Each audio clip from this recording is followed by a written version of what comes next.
आता बघा टॉप 9 मोठ्या बातम्या।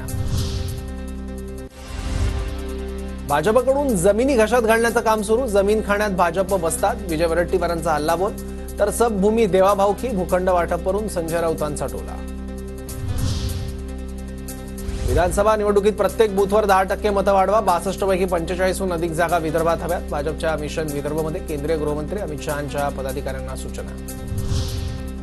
गृहमंत्री अमित शहा आज नाशिक आणि कोल्हापूर दौऱ्यावर। उत्तर महाराष्ट्रातील विधानसभा मतदारसंघांचा आढावा घेणार। 1200 पदाधिकारी बैठकीला उपस्थित राहणार, तर पश्चिम महाराष्ट्रातील पदाधिकाऱ्यांचीही बैठक घेणार।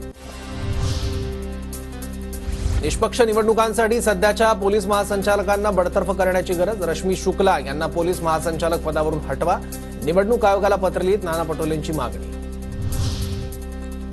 काँग्रेस नेत्या रश्मी बर्वेंना जात वैधता प्रमाणपत्र जारी करा। हायकोर्टाचे आदेश। जात प्रमाणपत्र अवैध ठरवणाऱ्या समितीला 1 लाख रुपयांचा दंड। न्यायदेवतेवरचा विश्वास खरा ठरला।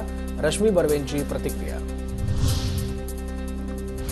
राज्यात जसे लिंग पिसाट आहेत तसे सत्ता पिसाटही आहेत। जनतेचं लक्ष विचलित करण्यासाठी अक्षय शिंदेला गोळ्या घातल्या। सामनाच्या अग्रलेखातून राज्य सरकारवर जोरदार निशाणा।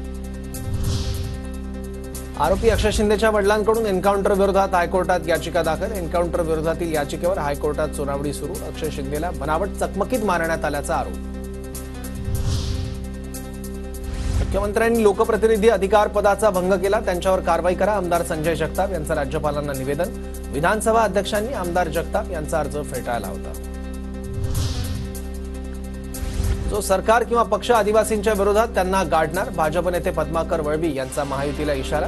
मुख्यमंत्र्यांवर टीका करताना पद्माकर वळवी यांची जीभ घसरली।